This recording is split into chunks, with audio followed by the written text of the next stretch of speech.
on next on the sidewalk to the plantation building, and this palm represents wealth or prosperity. So you can see it also on our shield, the palm tree, and people believe that this palm will bring them luck or will bring them prosperity or wealth. Wealth. Oh, this is why we see it in every yard. Yes. Oh, because And in that's why Guyana it's you called have royal palm also. all coconut trees, and we're thinking, okay, coconut means food for us.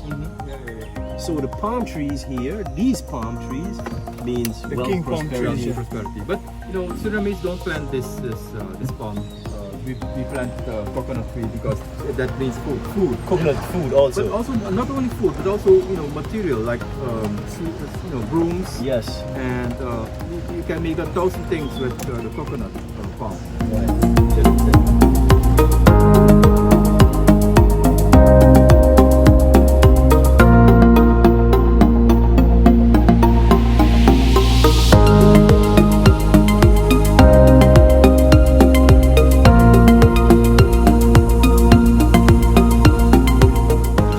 In 1665 there was the first war against the colonial government, and it was the Amerindians who fought that war. And it was like this far from taking over the whole colony. The Amerindians almost took over the colony. You know what is in the letter of the governor? He said that he wrote a letter to the Netherlands, to the crown. He said, if you don't send troops in here right now, or if God doesn't land on Suriname himself, we lose the game. And that was in 1663 or 65. So the Amerindians nearly, That is 1665. Yes. In 1665, the Amerindian whooped their ass. Yes.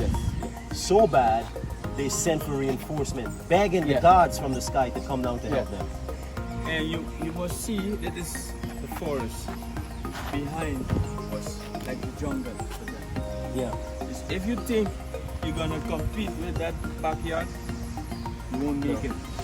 Yeah, because the Amerindians are special people. They don't only know the forest like you know your own city, Well, that's but what they we know also sure. like signs and tracks and things they look at, and they can point to the north, they can point to the next river, they can see where animals walk through, which tracks. animals it was, how long ago, the tracks, And it was The dark. wind, where the wind is blowing Yeah. from, the wind is coming from this way. And the main point that they had was dark. They can see in dark. And they know, they smell it also where you stand. That was a secret. See, if you're fresh, I don't see them. They're right beside you. Like that. Good stuff. For us, in September in Ghana, it's Amerindian Heritage Month.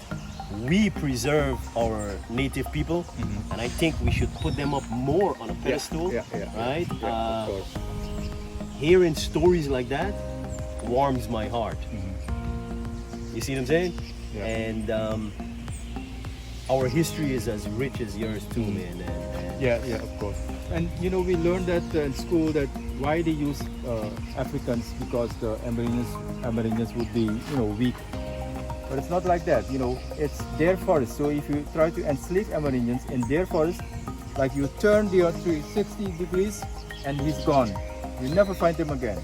So it was very difficult to enslave the people in their own area, in forested area, because if they escape, you will never find them again. Because so it's that their whole area. weak statement was just bullshit that they put in history to say, well, That's why I tell you, you have like 7 history books. You can pull only 3 good ones out of them. Because you have to read all of them 7 to get a good answer. And this is when they start, they collate with the Amerindians now and said, okay, at first it was a bond for them, and I know the history is being tied from Guyana to Suriname too. You're gonna go hunt the marine peoples for us, and we're gonna give you, it was 25 shilling, if I'm not mistaken. I know that this is in the archive. in our history that they would give them like 25 shilling or Shells, it's like shells. some, yeah. They get them the shells. We had female and male shells. So Like hunt to hunt. the escaped South. slaves. Yeah. Here they And did it with. Some of them they give it back and said, hey, you know what? We're tired of this. We Yeah. don't want to capture and enslave the people, the very people that we knew that was coming to see us before. Now you have us capturing them, Yeah, you yeah. killing them, and that's when they stopped doing that. And I know they did that here too. So go ahead. Sorry to cut you off. No, they did that here too. So they didn't use the Americans to do that. They used their own Africans to do that. And that caused a lot of problems among the Maroon communities because they were people who were, a lot of people were against that, but there were a few young people who were free to catch the same brothers and sisters to bring them back. But they couldn't bring them back just like that because it was a long journey. That this person would die or would escape. So they would chop a hand off or a foot or to take it back to the Like a government punishment. to get the reward. That's And the one- only thing. Well, that's what King Leopold did Yes. in King Leo did it. And one of our greatest warriors called Boni, they also got to get him. They went to get him in the forest, and they succeeded to catch him after some years, and they got his head to get the reward. Because if you would say this is the hand or the foot of Boni, the greatest warrior, they wouldn't believe you. So they got his head to show the government, here is his head, give him my reward. But then at Bonidoro Rapid in the Maroon River, the head jumped out the boat. well, in our history, we got a little bit of him in Guyana too, because he was part of that whole thing, helping to free this The red, rebellion. Lady Musu, Right, with coffee. coffee, mentor.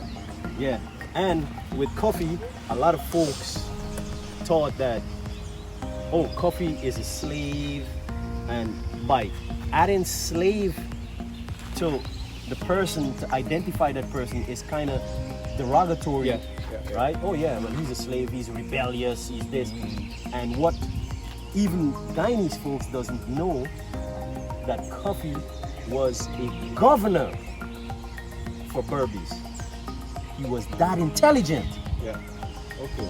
He was a governor. You see? And by them saying, oh, he's a slave rebellion, the rebellious slave Coffee.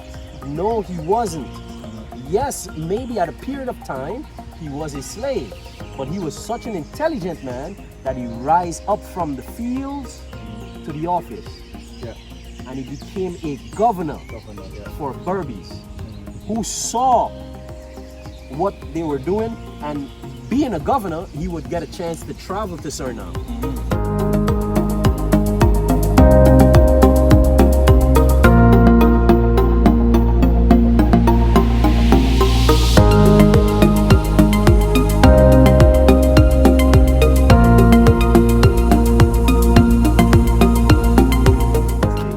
So, guys, don't forget Delvin Adams, Backyard Cafe to the world, right? We are in Suriname.